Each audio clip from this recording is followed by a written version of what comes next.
Hello! Donc là, dans cette partie, je vais vous faire écouter du coup les audios que j'ai reçus concernant vos retours sur le prix des billets d'avion entre Paris et les DOM. Voici le premier.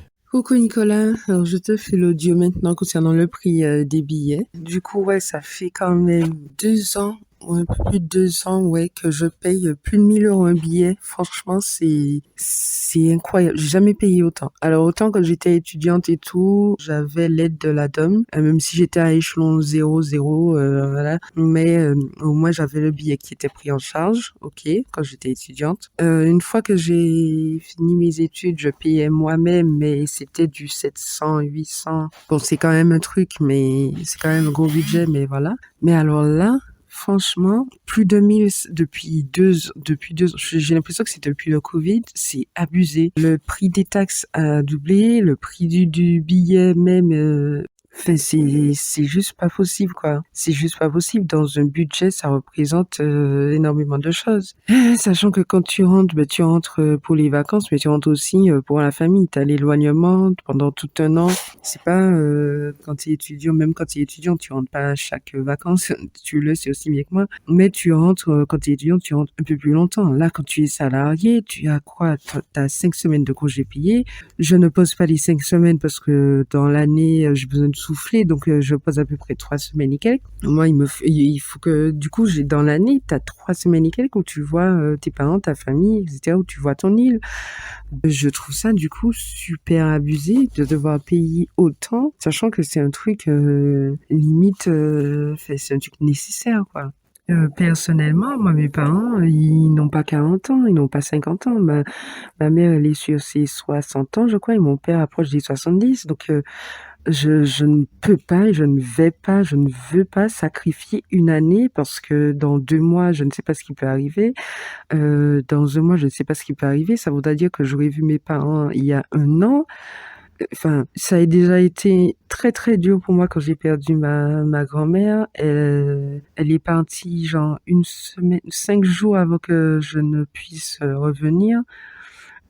Franchement, ça a été très, très dur de savoir que je l'avais vue l'année d'avant, enfin, voilà quoi. Donc non, de ces situations-là, c'est limite vital. C'est pas genre un billet de vacances que tu prends. T'as plus dans ce billet d'avion. Et c'est ça qui me gêne quand les politiques ne foutent rien du tout. Moi, depuis cette situation-là, j'entends des pétitions, ouais, ok. J'entends des Serge Letchimy qui fait des discours, qui fait des lettres. Mais à côté de ça, je vois aucun comité qui s'est mis en place. Je vois aucune action qui s'est mise en place. Je vois aucune discussion qui se tient entre le préfet, je sais pas, le premier ministre, le président. Je n'entends pas des solutions qui pourraient être multiples et qui peuvent être rapidement mises en place. Il faut pas prendre les gens pour les cons. Le plafonnement du prix du billet peut être mis en place. Le plafonnement des taxes peut être mis en place, même si c'est temporaire. Une aide aux familles sans condition de revenu peut être mise en place aussi rapidement.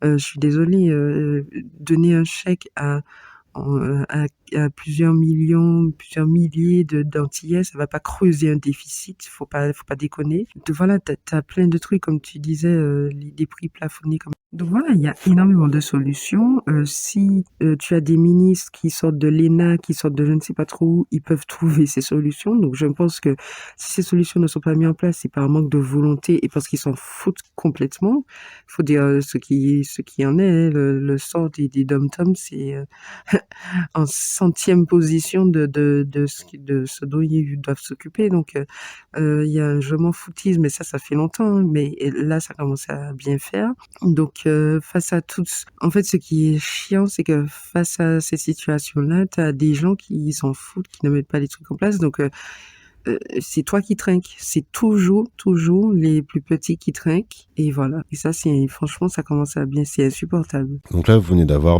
le témoignage d'une abonnée. Et je pense qu'on sent très bien quelque part la détresse un peu dans son témoignage et je pense l'énervement, l'agacement qui en découle parce que quelque part comme je disais en fait c'est dans ce billet d'avion c'est pas que rentrer, c'est pas que être en vacances et aller bronzer aux Salines ou je ne sais où, c'est revoir sa famille, c'est reconnecter avec sa terre et en fait avec de tels prix, avec une telle situation tarifaire, ça devient très difficile, voire impossible. Et ça en devient un sacrifice financier pour beaucoup. Et je vous avoue, son témoignage m'a vraiment touché parce que, moi en tout cas, je m'y reconnais totalement. Surtout le passage sur le fait que les parents sont pas éternels, parce que c'est une idée aussi qui me traverse, dans le sens où, plus les années passent et plus je suis loin d'eux, moins ça fait de temps que je passe avec eux et j'espère rentrer avant qu'il soit trop tard quelque part. Mais voilà,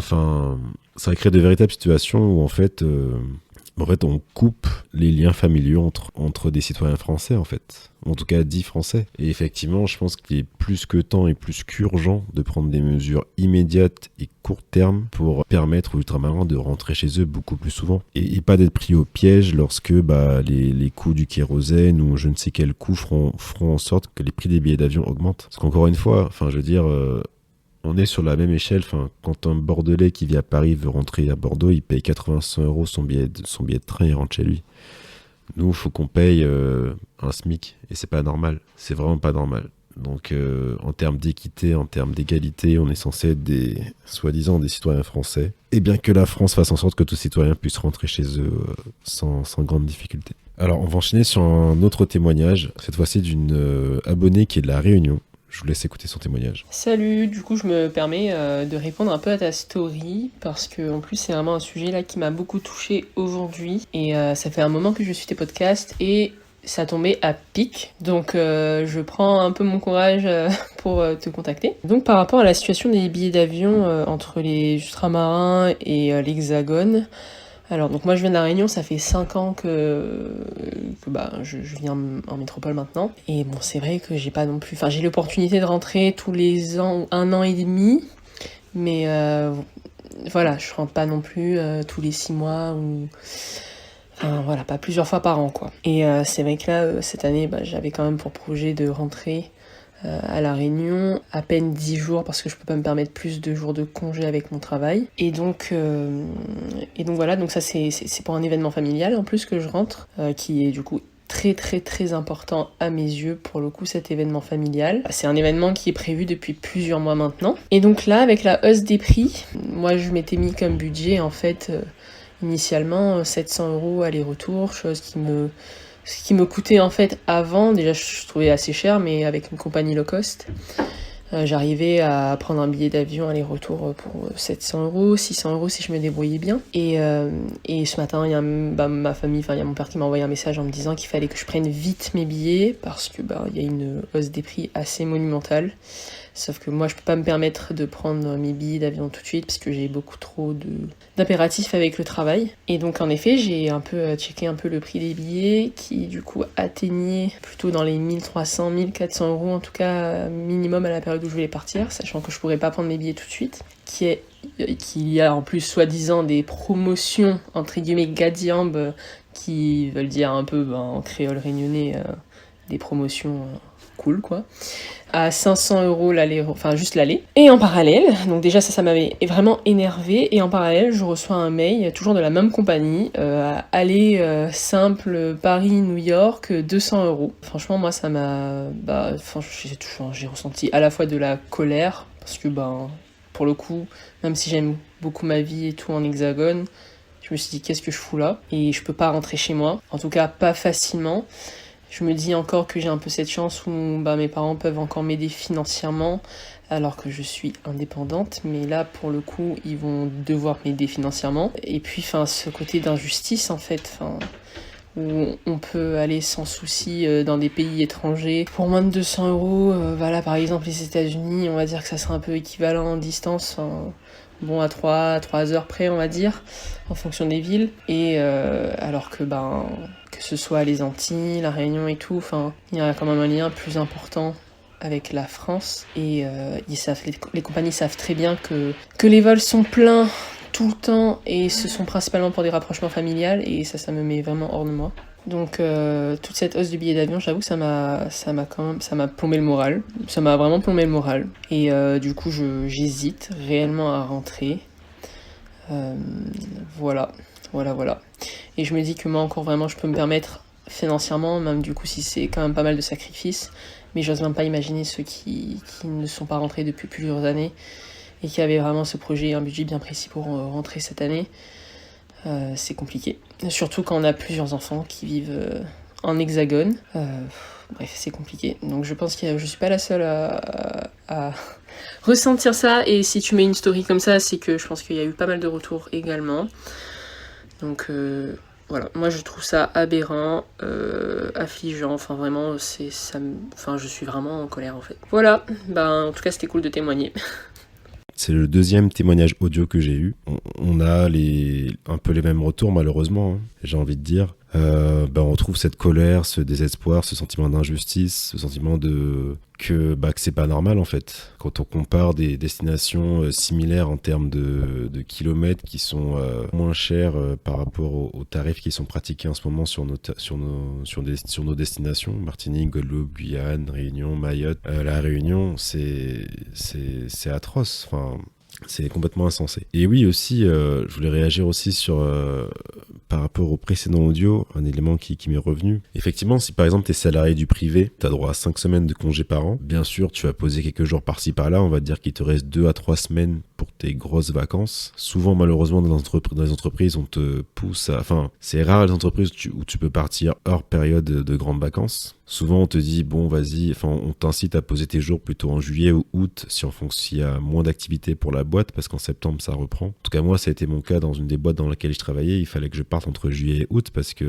fallait revenir plutôt avant fin août. D'ici le 20 août, il fallait déjà être au bureau, parce que pour préparer la rentrée. Donc, ça veut dire que t'es prisonnier quelque part ton choix de jour pour poser tes vacances est restreint. Et forcément, ça tombe dans la période où tout le monde part, et c'est là où tout est plus cher. Parce que franchement, moi je pense que vous avez dû le faire la simulation, mais quand tu prends tes billets en août, t'en as pour, je parle en période normale, hein, pas là où c'est extrême, t'en as pour 800 € aller-retour, voire 900 € aller-retour le prix du billet. À partir du 3-4 septembre, pouf, ça descend à 400-500 €, même 300 € des fois, et t'es là, mais waouh, les gars ils s'empiffrent pendant les grandes vacances, et après ça descend de ouf. Après, c'est du business. Encore une fois, je l'avais dit, les compagnies aériennes, ça reste des compagnies privées. Et en fait, elles savent très bien que pendant les grandes vacances, c'est là qu'il y a la forte demande. Donc forcément, elles en profitent. Dans les périodes plus basses, forcément, elles pratiquent des prix plus bas pour maintenir leur activité. Même si ça reste moins rentable pour elles. Mais bon, elles sont là pour faire de l'argent et être rentables. Mais c'est vrai que là, on arrive à une situation qui devient insupportable. Et il y avait une des abonnées qui disait elle a l'impression que les politiques ne font rien. Alors, j'aimerais apporter un peu de nuance à cela parce que, je pense que, je sais pas si je l'ai dit dans l'épisode précédent, mais il faut savoir que Catherine Conconne, avec la sénatrice martiniquaise, avec d'autres sénateurs ultramarins, ils ont travaillé un rapport sur cette situation et ils ont comparé les modèles corses, ils ont interrogé les compagnies aériennes, ils ont interrogé vraiment, ils sont allés en Guyane, en Martinique, en Guadeloupe, fait un vrai travail de fond, ils ont rendu leur rapport, c'était fin mars, et du coup, voilà, ça fait un état des lieux de la situation, et du coup ils ont donné des recommandations, notamment ça a été la mise en place de tarifs préférentiels, s'inspirer du modèle corse. Alors bon, bien sûr dans la politique on sait que ça prend du temps, donc je pense pas qu'il y aura des effets immédiats, mais j'espère vraiment que ce rapport fera la différence et qu'il fera changer les choses, parce que c'est plus possible en fait, c'est plus possible. Je vous avoue, les deux témoignages, en tout cas en audio là, ils m'ont vraiment touché, parce que je pense qu'avec la voix vous le sentez, mais c'est mieux que le texte bien sûr, parce qu'on a les émotions, mais avec la voix on sent vraiment la colère, le ressentiment, le désespoir chez mes abonnés et chez vous aussi qui écoutez, puisque je pense qu'on est tous affectés par cette situation. Et voilà. Ça aura pas été l'épisode le plus good vibes, mais je pense aussi que ce podcast, si j'ai voulu créer ce lieu, c'est aussi pour parler des choses des sujets qui sont pas forcément les plus joyeux, en tout cas créer un lieu où en tout cas on peut aborder toutes les problématiques qui nous concernent. Et là en ce moment je pense que le prix des billets c'est le numéro 1, en tout cas au moment T, parce que voilà, en fait je pense que le sentiment d'injustice il vient du fait que comme disait mon abonnée dans le premier audio, elle disait que voilà, elle a la sensation que on s'en fout de nous, il y a un certain mépris. Ça c'est pas seulement ressenti, c'est dans les faits, c'est voilà, entre le chlordécone, entre les les différentes inégalités, le fait que les jeunes soient obligés de quitter les territoires, qu'il n'y ait pas de politique de